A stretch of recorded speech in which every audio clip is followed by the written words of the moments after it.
Hello Hacktubers! Today I'm gonna build small audio amplifier box, and for making you will need wooden pieces, 3.5mm audio jack with cable, battery holder, a speaker, switch,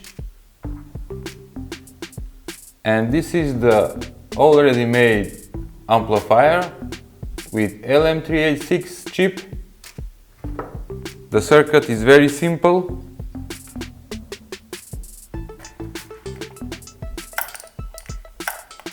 From this small game I'm gonna use the plastic case.